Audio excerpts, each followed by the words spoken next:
GREM presenta un espacio dedicado a nuestros orígenes. Bienvenidos a una hora para la reflexión de los acontecimientos que forjaron nuestra existencia. Diálogos con la historia, un espacio dedicado a nuestros orígenes. Encuentros con nuestro pasado. Diálogos con la historia.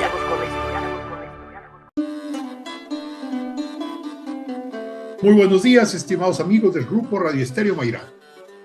Hoy es sábado 22 de octubre de 2022 y es un grato placer darles la más cordial bienvenida esta mañana de historia. Gracias, muchas gracias por la oportunidad de convivir a través de esta pasión. Soy Luis Alberto Vázquez Álvarez. La historia de Inglaterra combina la existencia de reyes trascendentales con movimientos sociales que cambiaron la configuración del poder del soberano en el trono y hubo de compartirlo con el pueblo que exigió tomar decisiones de su propio destino. Revoluciones contra la monarquía de Inglaterra. Ese es nuestro tema de hoy, quinto de esta serie. Y recuerden, distinguidas damas y caballeros amantes de la historia, que para nosotros escuchar sus opiniones nos enaltece, eleva nuestra calidad humana. Por ello les invitamos a que con toda confianza nos brinden su visión del tema y nos honren con ella. Con mucho agrado damos la más cordial bienvenida a nuestros invitados. Ignacio Alfonso Salcido Dávila, licenciado en Derecho y maestro en Derechos Humanos, dedicado al libre ejercicio de la abogacía. Doctor, muy buenos días, Carlos, y muy buenos días al auditorio. Muchas gracias por escucharnos. Carlos Humberto Huerta Ochoa, licenciado en Derecho y maestro en Derecho, catedrático universitario y abogado consultor con acentuación en amparo. Muy buenos días, feliz sábado, doctor Luis Alberto, Ignacio, Radio Escuchas. Y bueno, como música de fondo vamos a tener la música que se escuchaba en aquella Inglaterra medieval. La semana pasada tuvimos oportunidad de platicar acerca de un personaje mítico que generalmente se considera inexistente, pero que sí representó mucho el concepto de lo que era la monarquía inglesa. Me refiero a Arturo, de los Caballeros de la Mesa Redonda, Arturo de Camelot, etc. Hoy vamos a hablar de un personaje que realmente existió para dar pauta a otros conceptos que son interesantes. Me refiero al rey Ricardo I de Inglaterra, o conocido Ricardo Corazón de León, que vivió en la segunda mitad del siglo XII. Él alcanzó el poder y también se fue a las cruzadas, y durante mucho tiempo se ha manejado la idea de que Ricardo es más mítico que real, pero sí fue real y vamos a tener que relacionarlo con un hermano de él. Pero voy a pedirle al licenciado Ignacio Salcido Dávila que nos platique un poco de Ricardo Corazón de León. Claro, doctor, muchas gracias. Este programa en particular despierta mucho mi interés, seguramente también el de Carlos Huerta como abogado interesado en los derechos humanos, porque hablar de la Inglaterra de aquella época, pues implica hablar de la génesis de los derechos humanos, y eso es una opinión unánime de todos los autores especialistas en el tema.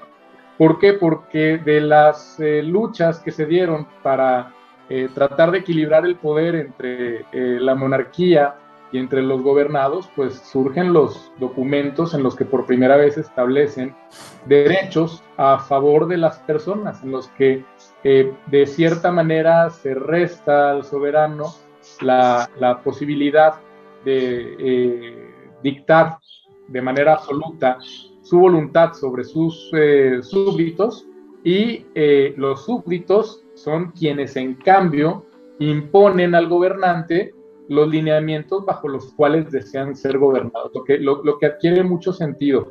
Como usted comentó, doctor, Ricardo Corazón de León, bueno, fue un cruzado, y como sabemos, las cruzadas muchas veces se tienen por guerras que tienen que ver con la religión, pero lo que en realidad no muchas veces se comenta es que también las cruzadas tenían una naturaleza de índole comercial, de índole mercantil y también de tráfico de ideas, porque en Oriente Próximo era en aquella época en donde se daban los mayores avances en lo intelectual y en lo económico. precisamente yo le había comentado en la semana, doctor, que estoy leyendo un libro muy interesante sobre las rutas de la seda, y las rutas de la seda pues se dieron como una, digamos que es el aterrizar de manera geográfica cómo es que fue la expansión económica y cultural de Oriente Próximo y sus conexiones con Europa en el pasado. Y aquí estamos abordando esta situación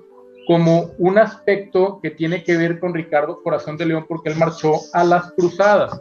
Se le conoce entonces por haber luchado en esas guerras y por haber buscado enfrentar a Saladino, que Saladino sabemos que en aquella época comandaba las fuerzas musulmanas que tenían tomada la ciudad de Jerusalén.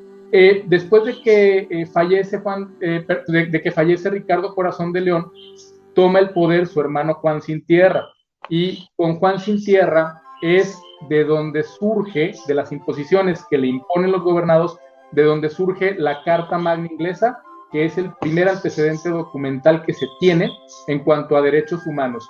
Hay una descripción más o menos imprecisa sobre cómo era Ricardo Corazón de León.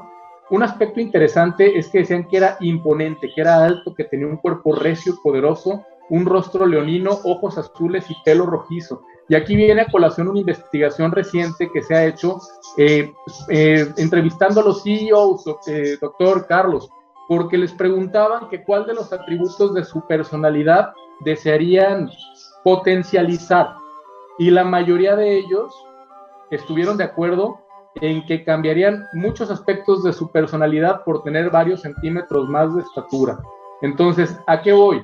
Es muy importante, inclusive en la actualidad, el aspecto físico con el ejercicio de liderazgo, y por eso es que características tales como la estatura de un líder, como es la que se reseña de Ricardo Corazón de León, pues perviven a lo largo de cientos de años, porque se consideraron en su momento relevantes, y como agrupamiento humano tendemos siempre a buscar líderes que reúnan características de fuerza, de imposición, y entre ellos pues un gran tamaño es siempre un buen aliado. Él se formó como un guerrero, y cuando apenas tenía 21 años dirigió el asalto y la conquista de un castillo ubicado en Tailebus, y ese castillo en particular se consideraba inexpugnable, pero él consigue conquistarlo, y a partir de allí se empieza a formar su leyenda como un guerrero muy, pues, de mucha valía y con mucho talento. Él también tuvo una situación muy particular. Su padre le consigue en matrimonio a una niña, su padre Enrique II, pero a esa niña, Enrique II, en un acto que actualmente calificaríamos francamente como pedofilia, la toma como concubina. Ricardo se niega entonces a contraer matrimonio con esa prometida, porque su padre, que iba a ser el suegro de esta niña, la tuvo como amante durante muchos años, y también estiman como probable, y este tema realmente es solamente como una curiosidad histórica. Sabemos que ahorita eso no tiene ninguna repercusión, yo inclusive lo digo con mucho respeto, estiman que esta situación, probablemente este acto aberrante por parte de su padre, produjo quizá en Ricardo que tuviera una preferencia sexual por las personas de su mismo sexo, ¿no? Entonces, hay quienes alegan que él era homosexual. Insisto, esto se dice únicamente como una cuestión totalmente normal en cuanto a sus preferencias, sin que se diga a modo de chisme, ni mucho menos, como un dato histórico nada más. Entonces, doctor, el punto aquí es resaltar por qué esta época de Inglaterra es tan importante para el futuro de la civilización en la que actualmente nos estamos desenvolviendo. Y como le comento, en aquella época ya la monarquía tenía algunos huecos, ya el poder real empezaba a cojear. ¿Por qué? Por el establecimiento de las ciudades y por el poder que había. Era una especie de capitalismo incipiente en el que las personas ya empezaban a adquirir poder económico derivado del tráfico de mercancías, y empezaban también a ser más conscientes en el momento en el que el tráfico de mercancías se convierte en una fuente de riquezas que permite a las personas recapacitar, pensar, asentar sus ideas e intercambiarlas. Entonces, ¿eso qué genera? Tiempo también para ir percibiendo la realidad, y de ahí sigue el tiempo también para querer moldear esa realidad. Una cuestión básica del poder monárquico absoluto es mantener a las personas, y pasa inclusive con las dictaduras, y eso lo estamos viendo, por ejemplo, en el caso de Nicaragua, que eso es ahorita, en el año 2022, el control de la información, el mantener a la gente desinformada, el no permear información al exterior, que no lleguen informaciones al interior. Ese tipo de situaciones y de control del pensamiento es básico para mantener un poder que no se basa en la razón. Cuando a la gente, por las circunstancias sociales, se les permite empezar a pensar por sí mismas, como individuos y después como grupos, es cuando se advierte de manera clarísima la ilegitimidad del poder real. Me refiero a dotar de poder a una persona por el simple hecho de pertenecer a una cierta dinastía, y entonces se hace consciente la necesidad de que el poder sea un mero mandato de representación que otorga a la colectividad, que se represente a la mayoría de las personas. De Ricardo Corazón de León, Juan Sin Tierra, al Parlamento inglés y de allá a la división de poderes, hay pasos muy cortitos. Me refiero ideológicamente, no históricamente, doctor. Yo creo que con esto ya sentamos más o menos las bases del programa y de lo que vamos a hablar hoy. Magnífico, muchas gracias. Y bueno, ciertamente aquí lo interesante va a ser que después de Ricardo Corazón de León llega Juan Sin Tierra. A Juan Sin Tierra lo conocemos mucho porque ha sido el personaje malo del mito de Robin Hood. O sea, justo Robin Hood se da en la época en que Juan Sin Tierra es gobernante de Inglaterra. Pero Carlos, ¿querías comentar algo sobre este tema, sí, la relación Juan Sin Tierra, Robin Hood? Pues doctor, son muchos temas en uno solo, ¿verdad? Para expandernos.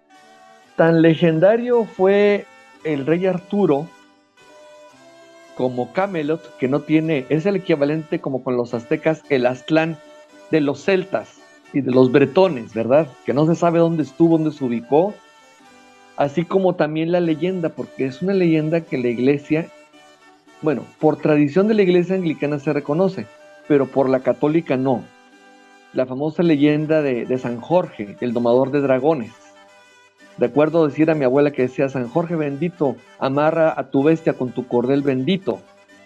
San Jorge, que de hecho la cruz está en la bandera inicial de Inglaterra, y que se hace eco y se repite en los blasones de la bandera catalana, inclusive. San Jordi ya se le conoce. Entonces, San Jorge, la mesa redonda, Camelot, e inclusive los actuales monarcas británicos y solo la familia real de descendencia directa por el monarca, en este caso, pues Isabel II, en tiempos recientes, les otorgaba la famosa orden de la jarretera, y la jarretera tiene su origen en la mesa redonda de Camelot. Entonces, hablar de Arturo, hablar de San Jorge, o San George, o San Jordi, y hablar de Robin Hood, que es semilegendario porque se habla mucho, no hay un autor cierto de Robin Hood, de que se trataba de un hijo de un noble que se encargaba de ser precisamente el guardabosques.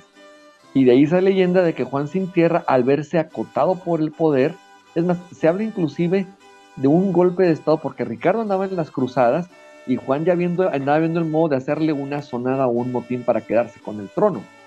Pero al decirle Sin Tierra es porque precisamente es los primeros señores feudales, ahí la palabra feudo, territorio, empiezan a buscar un equilibrio en el poder. Ya había una delegación del poder porque el juez, acuérdense que el monarca era autoridad absoluta, eran los tres poderes: la administración pública, la legislatura y la judicatura. El juez se la pasaba, el rey se la pasaba como juez supremo en el trono, juzgando y resolviendo asuntos. Llega un momento que por descentralización y por cansancio empiezan los condados a crear los primeros distritos judiciales, y la palabra distritos viene de distribuir, precisamente jurisdicción. Los jueces y primeros magistrados resolvían conforme a la equidad, y la justicia se impartía a nombre del rey. Entonces, al ver estos primeros visos de descentralización administrativa, pues los nobles y los pueblos empiezan a pedir el reconocimiento de más de más derechos. Y en ese entra la leyenda de Robin Hood, un perseguido, hijo precisamente de alguien que era un siervo feudal, alguien de nobleza, que se dice que fue asesinado. Entonces él se junta con bandidos, con gente en situación, vamos a decir, precaria, y se cuenta leyenda que hacía precisamente atracos, asaltos, para repartirlo entre los pobres. No se tiene un dato histórico certero de qué tan verídico fue esa situación, pero vamos a pensar que hubo movimientos así aislados. Pero el fondo es que Juan Sin Tierra le toca, pues no le toca mil sobre hojuelas, le toca precisamente recibir ese trono con todos los problemas básicos de administración, y empieza a tener que delegar el poder. Por eso Sin Tierra, porque pierde soberanía. Hasta aquí por lo pronto quedaría mi momentánea intervención. Gracias. Muy interesante ambas. Si partimos del detalle de que la relación de Juan Sin Tierra es que empiezan las primeras rebeliones en contra de los reyes. Vamos a hacer una breve pausa y continuamos regresando con este tema. El diálogo continúa después de esta pausa. Escúchanos en línea a través de www.noticierosgrem.com.mx. Diálogos con la historia. Q 91.1 FM. Es tiempo de continuar dialogando con la historia. Escúchanos en línea a través de www.noticierosgrem.com.mx. Diálogos con la historia. Q 91.1 FM. Regresamos a Diálogos con la Historia. Estamos platicando acerca de las revoluciones contra la monarquía de Inglaterra. Con nosotros, Carlos Humberto Huerta Ochoa, abogado y amante de la historia. Ignacio Alfonso Salcido Dávila, él también es abogado dedicado al libre ejercicio de la abogacía, amante de la historia. Y bueno, hace un momento comentábamos acerca de la Carta Magna de junio de 1215, que fue elaborada precisamente, por decirlo así, contra Juan Sin Tierra. Pero Carlos, querías comentarnos que hubo antecedentes a ello. Por supuesto, doctor. Precisamente, ubiquemos el contexto y la etapa histórica que nos encontramos, que es la Edad Media. La parte, vamos a decir, intermedia, todavía no es la baja, porque faltarán todavía unos 2 siglos más fácil para poder llegar a la parte baja, que es a partir del descubrimiento de América. Entonces, los señores feudales eran los que tenían el dominio prácticamente. Empezaron a pedir ese el reconocimiento de ese dominio respecto del monarca, respecto del soberano, porque recordemos que el concepto de soberanía, de ahí viene rey soberano, es super omnia, por encima de todo. Entonces él asumía todo el poder. Y allí es donde surge, en base a esa repartición del poder, cuando previo a la imposición de la Carta Magna, Juan Sin Tierra se caracteriza porque precisamente tenemos un régimen de servidumbre. Había vasallos, había siervos del rey, eso a diferencia de los esclavos. Ellos a su vez tenían otros siervos y a su vez tenían esclavos, y empezaron a pedir un poco más de canonjías o poder. Entonces, a través de lo que se conoce como el derecho cartulario, que no eran más que salvoconductos, pidiendo al rey: oye, reconóceme este derecho a que yo pueda disponer de estos ríos y de estas aguas y de estos pozos. Reconóceme este derecho a poder cosechar estas tierras y quedarme con una parte de la siembra. Reconóceme este derecho y ayúdame y dótame de soldados, y yo te blindo las fronteras con otros estados en caso de invasión. Entonces, una serie de acuerdos a través de cartas de salvoconductos sobre derechos de uso de tierras y aguas, sobre delimitación de fronteras, sobre protección.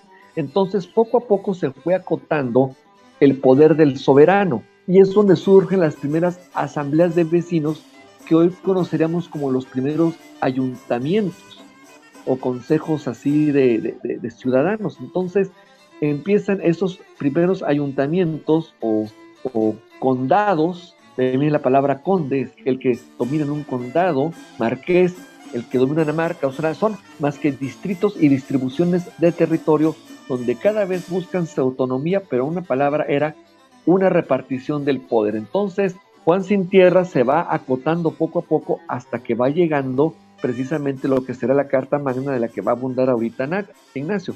Si hacemos un ejercicio histórico de derecho comparado con España, bueno, el sistema jurídico y político fue diferente, porque ahí los reyes, Alfonso el Sabio empezó con sus famosos códigos y leyes, que era el famoso fuero juzgo de Castilla. Acá, por tradición británica, acuérdense que el derecho anglosajón es más lo que es el derecho común o common law, que quiere decir el derecho consuetudinario, usos y costumbres. Se delegaba facultades jurisdiccionales en favor de esos concejales, esos primeros jueces, pero para el efecto ¿de qué? De que juzgaran a nombre del rey con bases de equidad, tradiciones, costumbres, y no de que predominara una parte en contra de la otra, sino llegar a un acuerdo un poquito más estable. Eso es la aportación histórica previo a la Carta Magna, que será una importantísima fase evolutiva de los derechos humanos hasta llegar a la Declaración de los Derechos del Hombre, que será en la Revolución Francesa, pero muchos siglos después. Yo aquí acoto precisamente mi intervención para que mi amigo Ignacio Salcido abunde más sobre estos temas. Es cuanto, doctor. Gracias, Carlos. Adelante, Nacho, por favor. Así es, doctor. De hecho, nada más haciendo una breve síntesis, durante la época medieval, durante la Edad Media, pues había 3 épocas o 3 periodos, que es la época de las invasiones, en la que el derecho pues que se aplicaba era el derecho del más fuerte de la sociedad que lograba imponer su ideología. Después viene la época feudal, en la que el señor feudal tenía potestad absoluta, y posteriormente, que es la época en la que surge precisamente esta Carta de Derechos, es la época municipal, que implica ya un debilitamiento del feudalismo, que se deriva lo que había comentado en el bloque anterior por el desarrollo económico y político que experimentaron las poblaciones medievales, y que eso hace que los ciudadanos impongan su autoridad al señor feudal y a quienes ejercieran el poder. A lo largo del reinado de Juan Sin Tierra, que gobernó de 1199 a 1216, una intensa y desafortunada actividad militar. Y aquí lo destacable es que en 1214 fue derrotado por Felipe II de Francia en una batalla en Bouvines. Cuando las noticias de esa derrota llegaron a Inglaterra, el descontento popular se convirtió en una rebelión en contra de él, y en mayo de 1215 los rebeldes tomaron Londres y forzaron a Juan a negociar la paz. En el documento, los obligan a firmar un documento, y en ese documento, que más tarde se conoce como la Magna Carta, no era sino una crítica hostil a los últimos 60 años del gobierno que se había impuesto en Inglaterra, en Hungría y en Polonia. Juan lo encontró como inaceptable, pero lo firmó únicamente con la finalidad de ganar tiempo. Al fin y al cabo, la paz no duró mucho, y como los rebeldes advirtieron que no podían obtener más de Juan, eligieron a Luis de Francia, hijo de Felipe II, como su rey.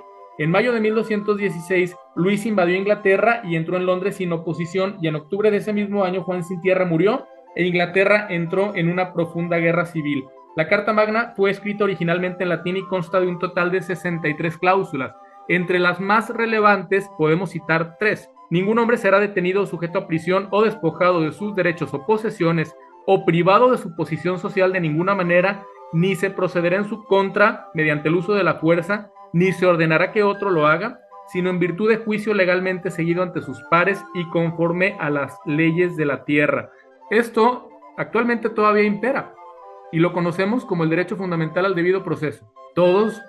Pero para que exista el derecho fundamental al debido proceso, primero se tiene que entender que el individuo ya tiene ciertos derechos, porque el derecho al debido proceso es un derecho instrumental, no es un derecho sustantivo. Entonces, ya desde el momento en el que se establece un debido proceso en la Inglaterra del año 1200, es porque al individuo ya se le había reconocido una esfera de derechos sustantivos que eran los que debían ser protegidos mediante esta herramienta jurídica de debido proceso. No se les podía privar de su estatus social o de sus bienes, ni de su posición, o absolutamente alterar su situación como seres humanos, si no mediaba un juicio seguido por sus pares.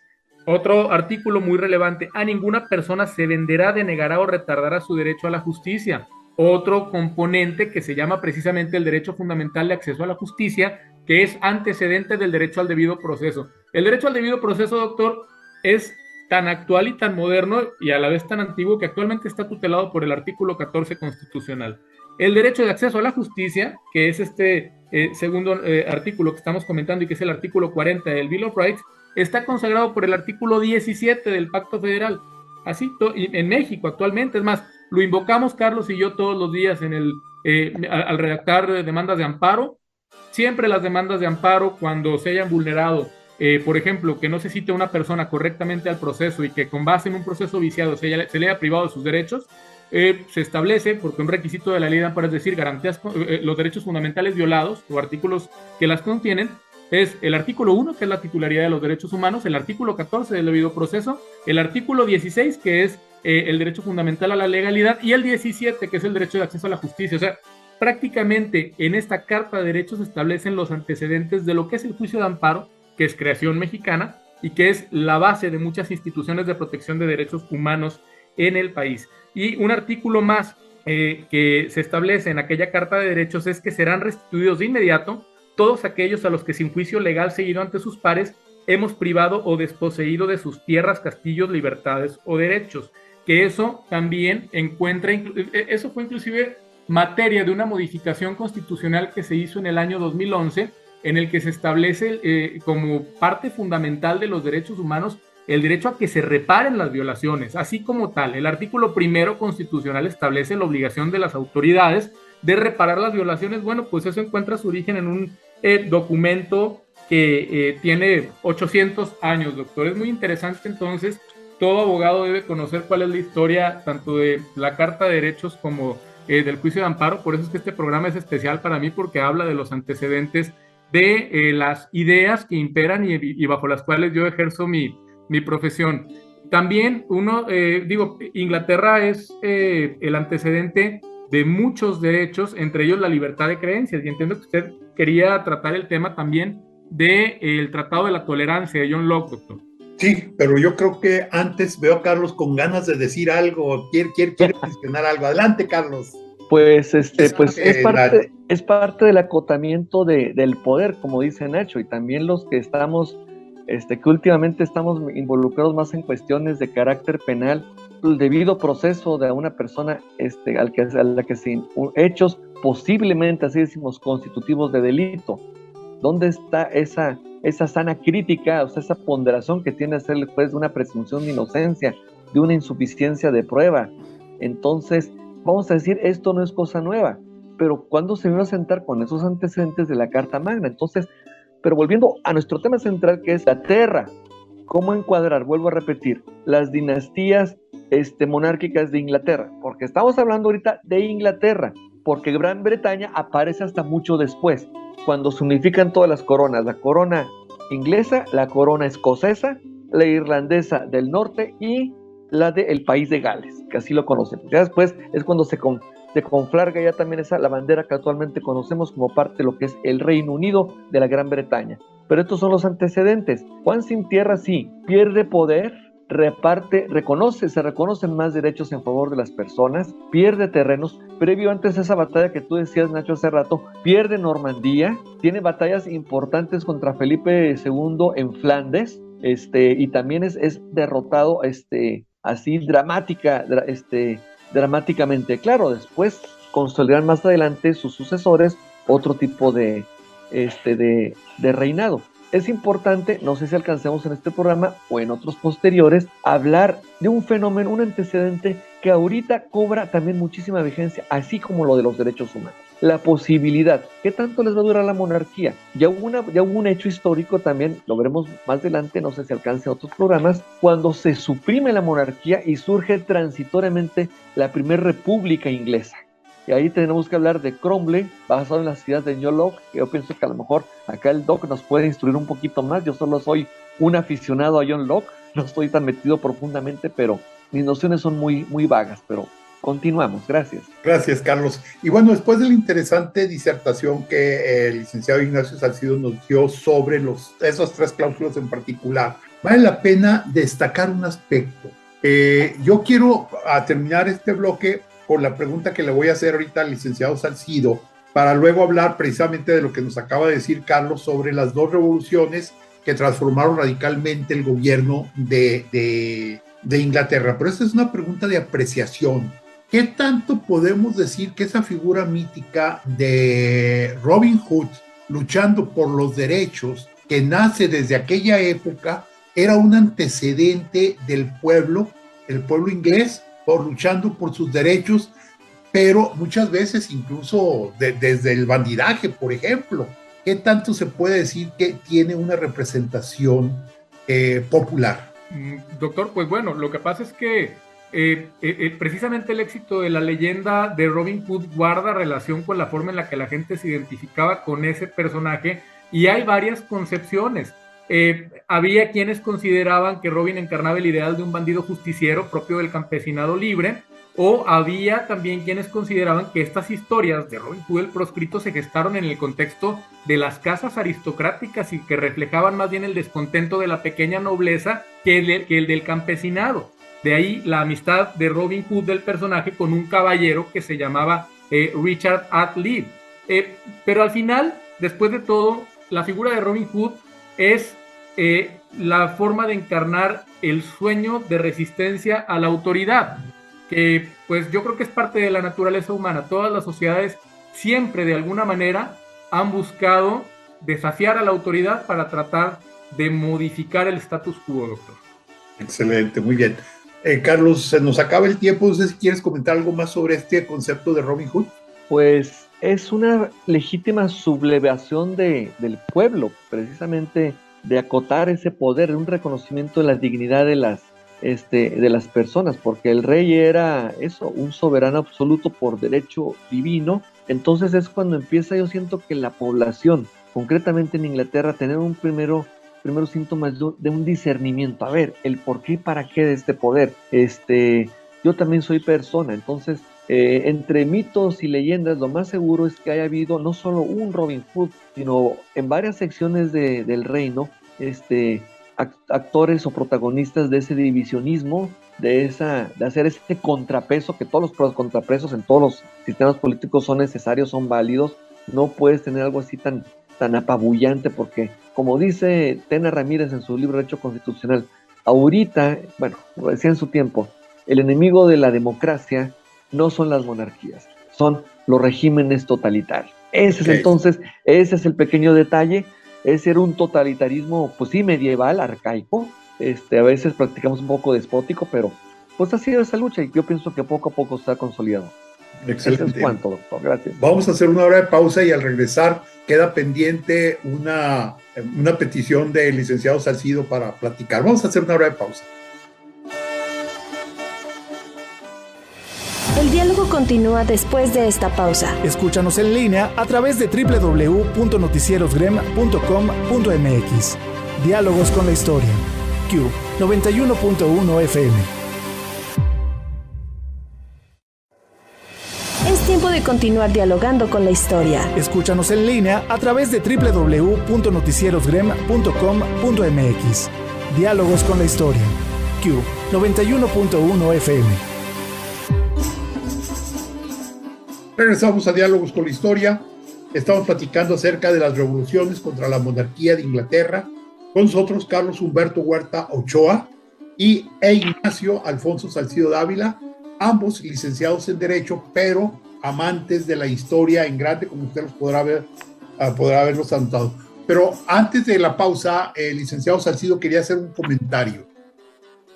Así es, nada más redondeando esta cuestión que decía Carlos, efectivamente, el consenso histórico es que Robin Hood como tal no fue una sola persona, es decir, que no tuvo una existencia real, que no nació un individuo que se llamaba Robin Hood y que se dedicaba a ser un bandido y a quitarle a los ricos para darle a los pobres, sino que fue una especie de conjunción de varios individuos que sí tuvieron existencia histórica, y luego esa existencia de personas que fueron bandidos y que sí se dedicaban al pillaje, pues se romantizó al grado de volverse ya en el año de 1441 como un apodo o alias típico de proscritos. Era una manera en la que las personas que eran excluidas de la sociedad se denominaban a sí mismos. Digamos que era un alias, como se les denomina en Estados Unidos a los que no tienen nombre, que se les dice John Doe o Jane Doe. Bueno, Robin Hood era en aquella época la forma en la que se denominaba a los proscritos. Y hay un episodio que ocurrió precisamente en 1441 cuando un grupo de propietarios rurales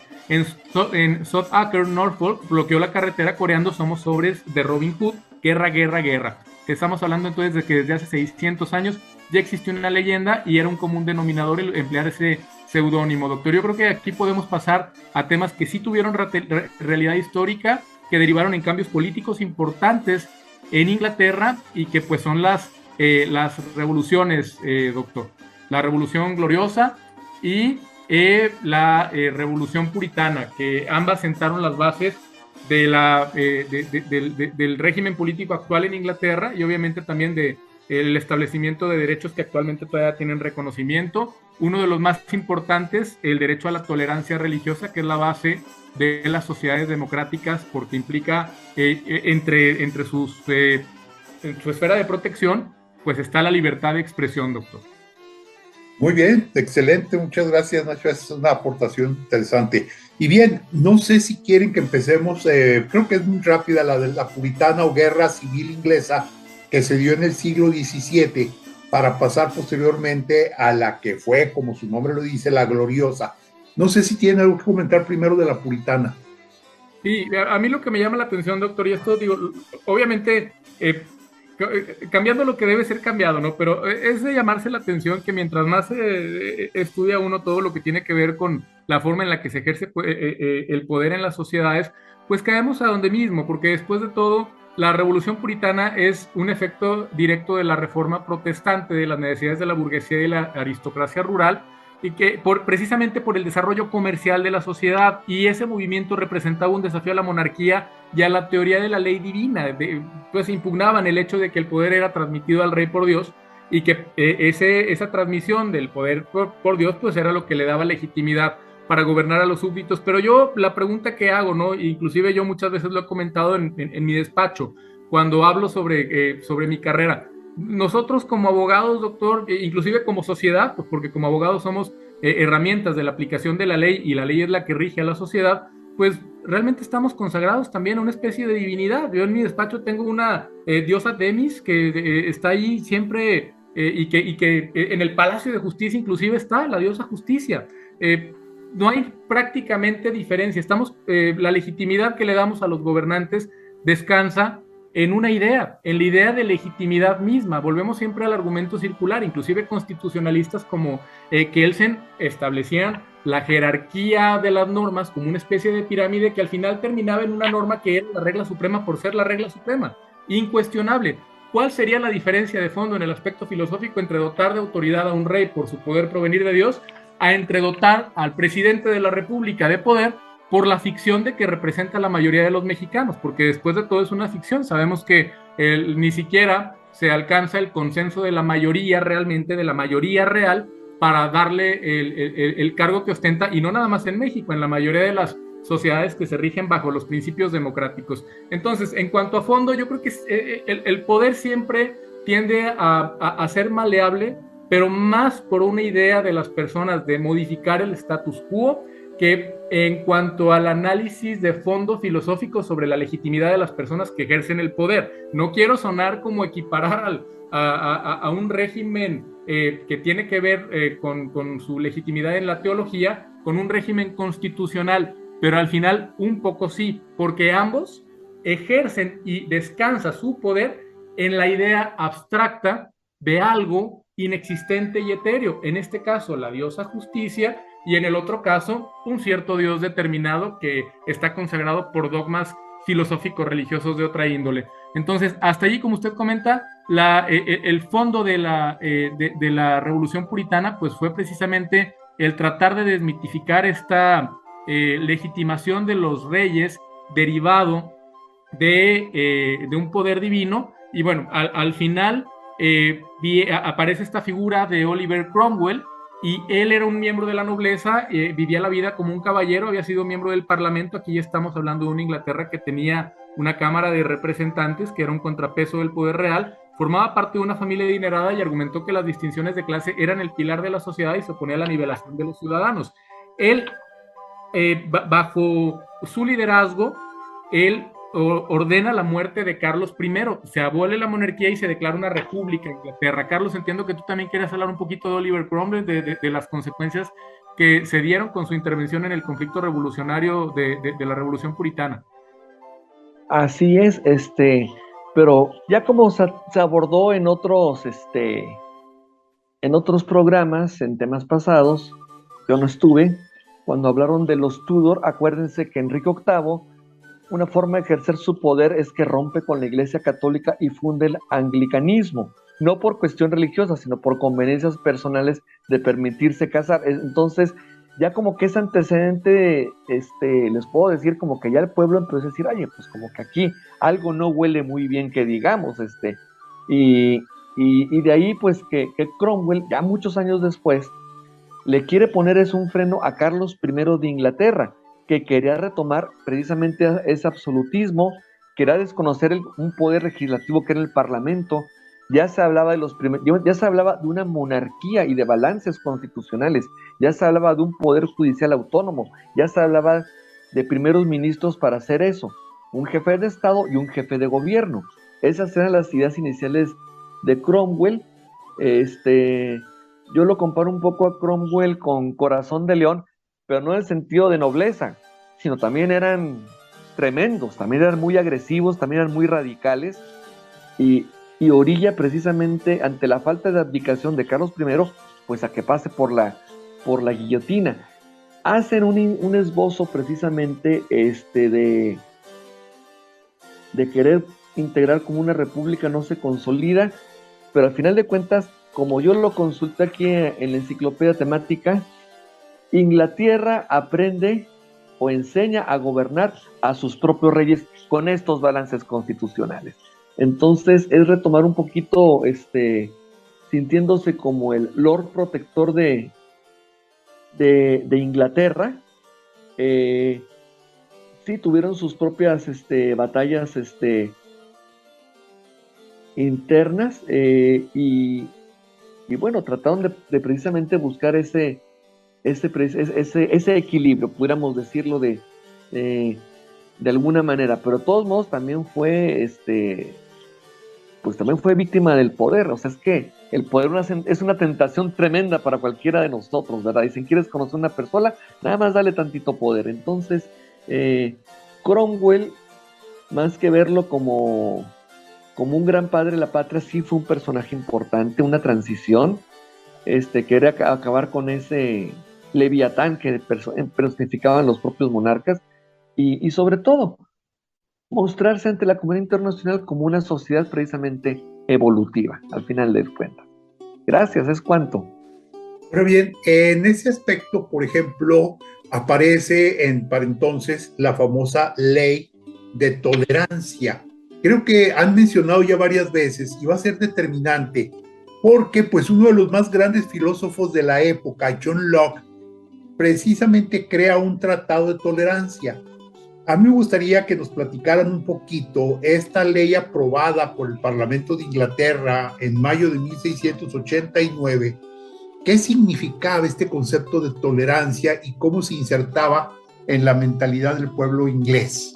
Sobre todo considerando lo que Nacho nos decía hace un momento del problema de diferentes religiones que se había dado la primera revolución con base en la reforma religiosa. Así es, doctor. De hecho, bueno, el antecedente directo de esa ley, pues es el documento que escribió John Locke sobre la tolerancia religiosa. Él lo escribe en el año de 1666, cuando tenía 34 años, y se denomina Ensayo sobre la tolerancia. Es un texto en el que pone por escrito consideraciones acerca de la tolerancia religiosa en momentos en que los anglicanos, presbiterianos y católicos emprendían una cruzada proselitista, mientras que el Estado discutía la forma en que debía manejar su relación con las minorías religiosas. Pero, bueno, por un lado, ese discurso es como todo, porque lo tenemos que situar también en el contexto histórico en el que se emitió. Ese discurso pudiera parecer como muy amplio, noble y hasta moderno, hablar de una tolerancia absoluta religiosa en el año 1666, pero lo cierto es que el propio Locke establecía sus limitaciones. Por ejemplo, él hablaba de que los ateos no debían ser tolerados. Un tratado de tolerancia religiosa hablando de intolerancia. Decía, no deben ser tolerados quienes niegan la existencia de Dios. Es decir, si la tolerancia implica el respeto a los derechos en cuanto a la creencia de otras personas, como en un tratado que aborda el cómo ser tolerante, hablo de no tolerar a quienes niegan la existencia de Dios. Pero también él establecía que no debían ser tolerados los católicos, porque indicaba, y los denominaba como papistas. Hablamos ya en uno de los programas cuando abordamos el tema de los Romanov, que una de las características de la Iglesia Católica era el dogma de la infalibilidad papal, que el Papa no falla. Y entonces precisamente John Locke basa su crítica en ese argumento o en ese dogma. Dice, los papistas no deberían disfrutar del beneficio de la tolerancia porque si tuvieran el poder pensarían que deben negarles dicho beneficio a los demás. Deben ser considerados como enemigos irreconciliables de cuya fidelidad nadie puede estar seguro mientras sigan prestando obediencia a un papa infalible. Aquí está el dogma. Es decir, hace depender el principio de intolerancia a los papistas o católicos derivado del dogma de infalibilidad papal, porque no podemos perder de vista, insisto, el contexto histórico, y en el año 1600 el papa, además de una institución religiosa, una figura religiosa, era también una figura política. Seguía John Locke diciendo en relación a los papistas que como se hace con las serpientes no se puede ser tolerante con ellas y dejar que suelten su veneno. Lo cierto es que al margen de estos enunciados que hoy pudiéramos calificar como totalmente inaceptables, porque nadie debe de ser satanizado, nadie debe ser proscrito o a nadie debe silenciarse o no tolerarse en función de sus creencias, en la medida en la que esas creencias no provoquen materialmente algún daño a la sociedad o a terceros. Y pues eso inclusive está prescrito actualmente en la Constitución Federal, en el artículo 24, es decir, estamos hablando ya de derechos que actualmente están consagrados en el documento político que nos rige y que nos gobierna día a día, doctor. Lo cierto es que sí tuvo esa incidencia que comenta usted, llevó a la emisión de una ley que adquirió el grado de ley en Inglaterra alrededor de 20 años después, y que precisamente buscaba equilibrar estas diferencias entre las distintas creencias religiosas. No sé si en concreto en relación a esa ley, Carlos, tenga algún comentario, doctor. Adelante. Pues en cuanto a esa ley fue calada a prueba, cuando precisamente al morir Carlos II de Inglaterra, en 1685 lo sucede su hermano Jacobo, que ocupa el trono y se declara abiertamente católico, y ya le andaba, porque tiene el temor, bueno, al rato pues va a desconocer a los anglicanos, que eran mayoría y que siguen siendo mayoría, y tuvo que lidiar surtar una serie de escollos. Inclusive la hija mayor de Jacobo, María, la tuvo que casar con un protestante holandés que se conoce como Guillermo de Orange. Entonces les digo, es una serie de pesos, contrapesos, pero también la visión, precisamente, no solo como parte de esta revolución gloriosa desde el punto de vista religioso, también tuvieron que abrirse a otro tipo de situaciones de derecho internacional. Por ejemplo, Luis XIV no quiso reconocer después a Guillermo de Inglaterra como sucesor del trono inglés, y estaban también preocupados por imponer a gente de esa casta en la sucesión de España. Entonces les digo, todo sujeto a muchas cosas, pero también vienen beneficios económicos. Nace el primer Banco de Inglaterra con Guillermo de Paterson en 1694, bueno, ya estamos un poquito más adelante, pero todo en ese contexto histórico precisamente, y Londres se vuelve la capital del comercio en Europa, podemos decirlo así. ¿Es cuánto? Así es. Ok, pues muchísimas gracias, nos acabó el tiempo, yo sentí que se fue demasiado rápido. Aquí, bueno, pues vamos a platicar qué tema vamos a tratar la próxima semana. Carlos, tú proponías las casas reinantes prácticamente de los últimos, pues digamos... Pues mira, darle una revisadita a las que te decía, doctor, que es la de la Reina Victoria. Ok.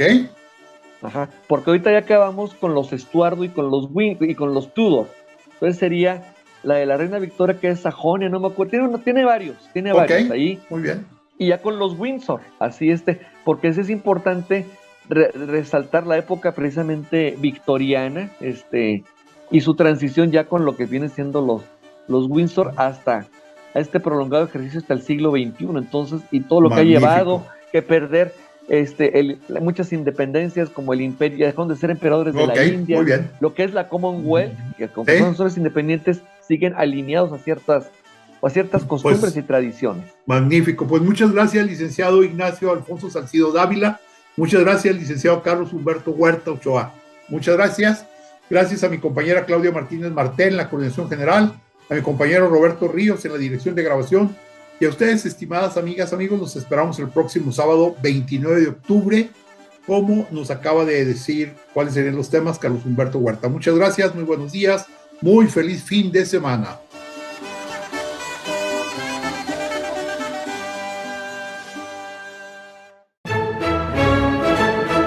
GREN presentó Diálogos con la Historia.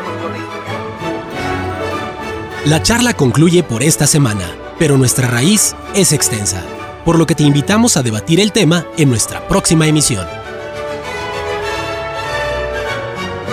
Encuentros con nuestro pasado. Diálogos con la Historia.